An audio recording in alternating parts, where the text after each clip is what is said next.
Bonjour Madoulien, bonjour Madoulienne. Vous savez ce qu'il vous reste à faire après avoir regardé cette vidéo? Abonnez-vous.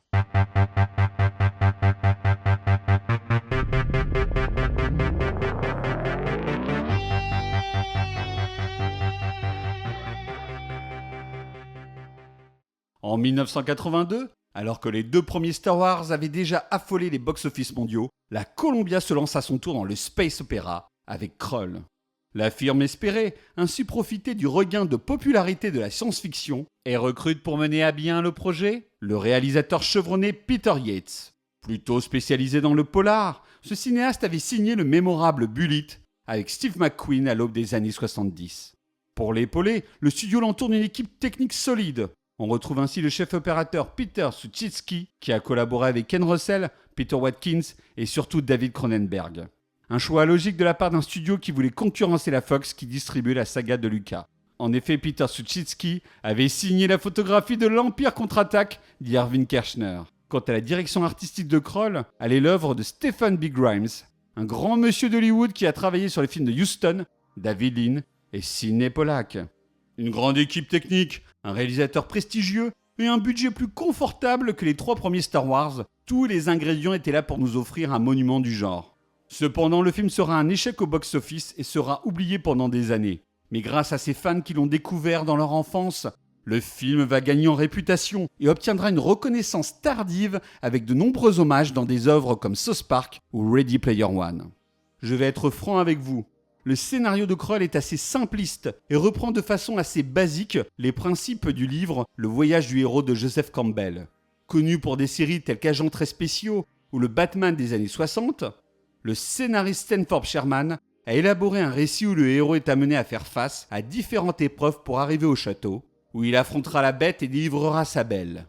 Digne du premier Mario Bros sur la NES, cette trame scénaristique n'est pas des plus complexes en matière de psychologie et n'offre pas de rebondissements inattendus. La simplicité de l'histoire fait pourtant tout le charme de cette œuvre, qui est une variation du Robin des Bois avec Errol Flynn de 1938. À ce titre, l'interprétation énergique de Ken Marshall est vraiment un plaisir de tous les instants.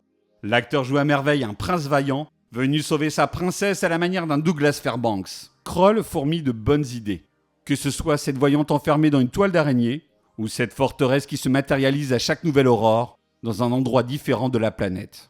Enfin, l'hybridation entre la science-fiction et la fantasy est plutôt réussie, avec les soldats de la bête, qui sont en réalité de simples armures où se cachent de minuscules aliens bien visqueux. Krull donne à voir des décors de studio qui ont particulièrement bien vieilli et qui font preuve d'un gigantisme assez impressionnant, comme dans la séquence des marais où surgissent les soldats de la bête. De la même manière, l'antre de la bête est de toute beauté et rappelle la démesure d'un Dali et les délires organiques d'un Giger.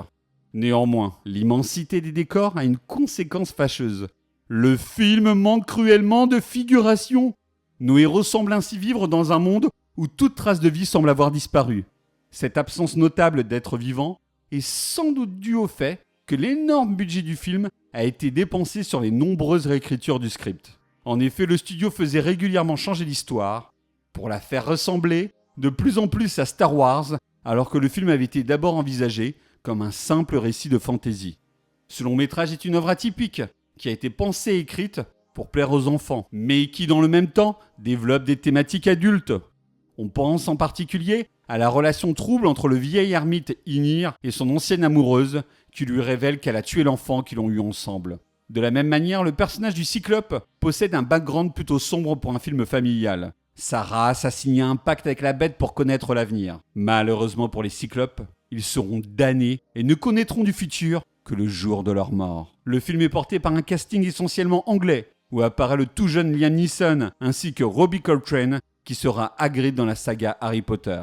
Enfin, il est indispensable, et vraiment indispensable, d'évoquer la bande originale de James Horner. Le compositeur nous offre une partition de haute volée, où chaque morceau est une grande réussite. De l'émotion, de l'exaltation, de l'aventure et du drame. La partition est un classique qui tient largement la comparaison avec les scores de John Williams. Krull est une œuvre dont les défauts sont évidents, en raison d'un script inégal ou de l'apparition kitsch d'un monstre final qui est interprété par un homme dans un costume à la Godzilla. Néanmoins, ce film réussira à vous envoûter grâce à son univers suranné qui vous rappellera les livres de votre enfance à voir et à revoir.